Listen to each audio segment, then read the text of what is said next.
ትችላለህ። እንግሊዝኛ አትችልም እኮ ችግሩ። አሳየን። እኔ ሁሱ ጎበዝ ነው ያልኩት ያደነኩት በምክንያት እንጂ እስላም ስለሆንኩ ወይም እፎይ ስለምጠላ አይደለም።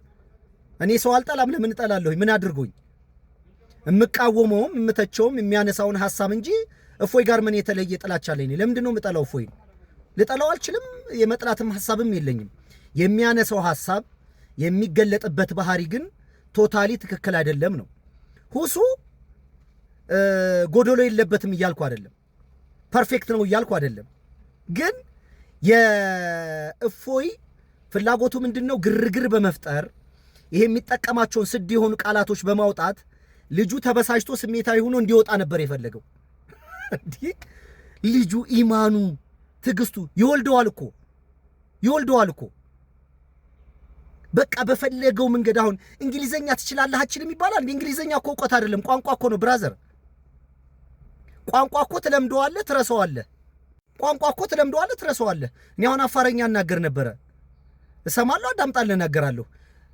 እዚህ ስመጣ ወደ አዲስ አበባ ስመጣ መነጋገር ማውራት ስለማልችል ማወራው ሰው ስለሌለ እየጠፋ ይመጣል። አሁን ደግሞ ማውራት ሲጀምሩ ይጀምራል። በቃ ምንም ነገር እኮ የለውም። እንግሊዘኛ እኮ እውቀት አይደለም። ኤቢሲዲ ማለት እኮ ሃሁ እንደማለት ነው። የተለየ አዋቂ ሁነህ ራስን ለማስቆጠር የመጡበትን ርዕስ የልጁ ትዕግስት ግን አይገርምም? ወደ ዋና ነገር ግባ። ዲቤቱ የ4 ሰዓት ይሁን የ8 ሰዓት ይሁን ምንም ትርጉም እኮ የለውም። ዝም በል ጣልቃ ትግባ ምናምን አቅም የለህም። የሆነ የፈጠረው ግርግር በሙሉ ሁሱ ግግም ላኢላሃ ኢላላህ። እኔ ከእንደዚህ አይነት አጋንንት ጋር 1 ደቂቃ አላወራም። አጋንንቱን የማስወጣበት ሌላ የራሴ ኃይልና አቅም አለኝ። እሱ ነው የምጠቀመው እኔ። ልጁ ግን ይሄ እስልምና የሚለውን ነገር ሶብር፣ ትዕግስት፣ ትህትና፣ በቅንነት ሰዎችን ለማስረዳት የሚደረግን ጥረት ያሳየ ጀግና ወንድም ነው እንጂ ተቀልዳለህ እንዴ? እንጂ እኔ እፎይን አልጠላውም። እፎይን የምጠላው በማንነቱ እንዴት እጠላዋለሁ? በማንነቱ እኮ ሰው ነው። ሐሳቡን የሚያስቀምጥበት መንገድ ክፋትና ተንኮልና ሴራውን ነው የምጠላው። ቁርአንም ሲያነብ ከአውድ ውጭ ነው የሚያነበው። ሐዲስንም ሲጠቀም እንደዛው ነው። የሰዎችንም ቪዲዮ አቀነባብሮ ሲሰራ እንደዛው ነው። ከክፋትና ከተንኮል ውጭ መሰረታዊ የሆነ ዕውቀት የለውም። ግን እኛ አበሾች የማይገባ ሰው ማግነን፣ የማይገባ ሰው እንዳንቱ ማስቆጠር የተለመደ ባህራችን ነው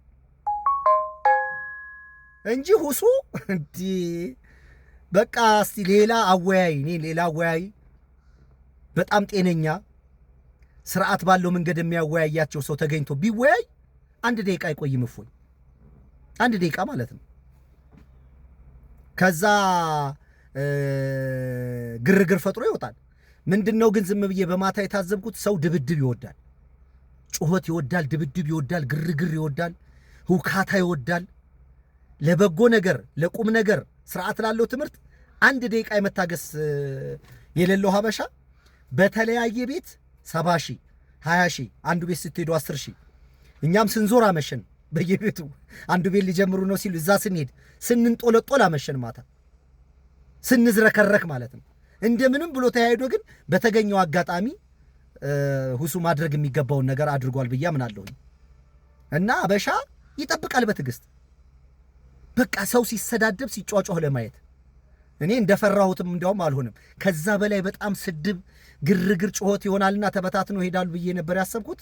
የሁሱ ትዕግስት ነገሮች በአግባብና በስርዓት እንዲሄዱ አድርጓል ብዬ በግል ያምናለሁ። አሰላሙ አለይኩም ወራህመቱላሂ ወበረካቱ። መልካም